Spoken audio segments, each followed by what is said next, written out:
My name is Rosemarie Peloquin. I'm a visual artist from rural Manitoba, and I sculpt wool. I make figurative art, mostly faces and hands. My workstation is a piece of foam, and my tools are 3-inch barbed needles. And what they help me do is take wool and make knots and do some sculpting.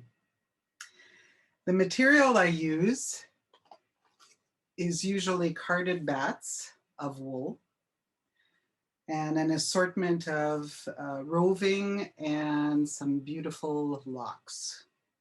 Wool is a fantastic fiber. It gives me that connection to the earth, to living things, to history and traditional work and women. As I work, I often feel like it's a collaboration.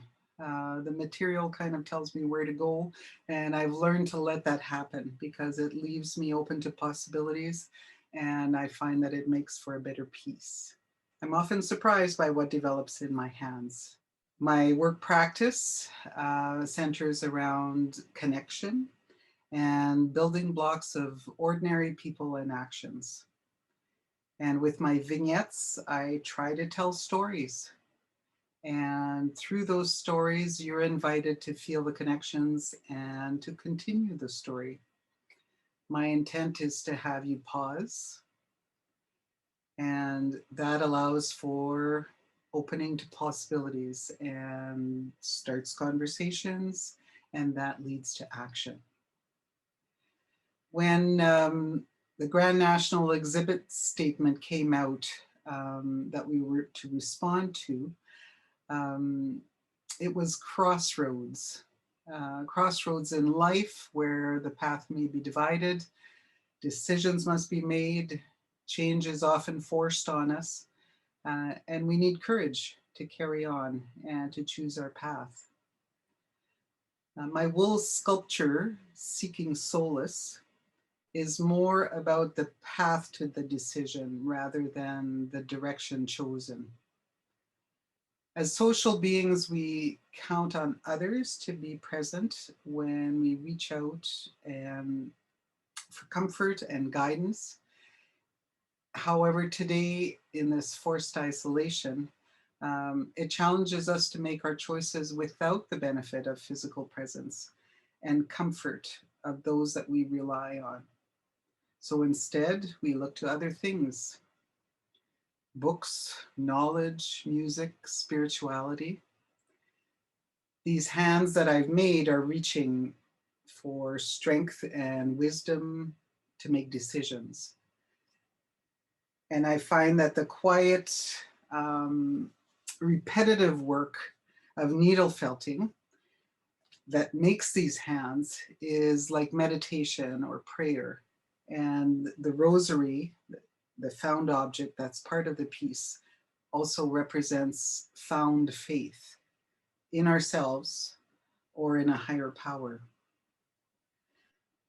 I also paint with wool.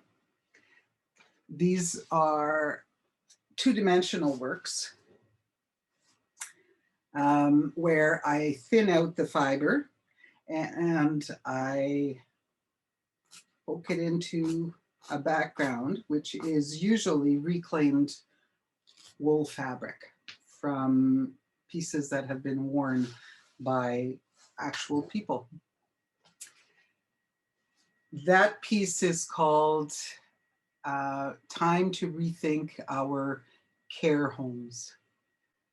Much of our path in life has been colored with the pandemic and all these barriers that have been placed before us. And there's been devastating stories of people being alone, dying alone, families no longer being able to touch each other. In this piece, I portray 3 generations separated by that window, that glass or the computer screen.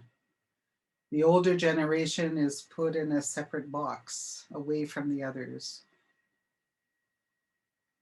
Is that for their own good? We're rethinking that. And the pandemic has also given us time to review our choices and think about our relationships and how we take care of each other. And if we don't take care of our older population, it demeans us all. In my life, I try to look at possibilities. And if you wring your hands or if they're in a fist because you're angry, you can't receive possibilities. So I wanted the peace and the statement to be a call to action. I wanted to encourage people to come up with solutions, to do something, take back their power, and think of one small thing that they can do each day and then do that small thing. It's kind of like the needle felting again, because it's one small action at a time, and then the next thing you know, there's a larger piece, and it's finished, and you can put it out into the world. Both pieces, for both pieces and all the pieces that I work on, the materials and the technique are very important. The act of needle felting, it mirrors the same ideas. Many quite quiet, small movements, repeated, and all of a sudden you have a finished piece. You've made a big change. Every small gesture by many people, we can accomplish a lot. The technique of needle felting takes a light, fluffy material and it makes it into this strong fabric. And yet the wind can still blow it away. Kind of like our lives, kind of like the earth and our relationships. And also the other thing I find in making and doing this meditative work is that it allows the mind to be open up to possibilities, because your hands are busy, so it leaves your mind to do other things and to take in ideas. I'm really happy to be in this Crossroads show with the Grand National Exhibition, and thank you for this opportunity.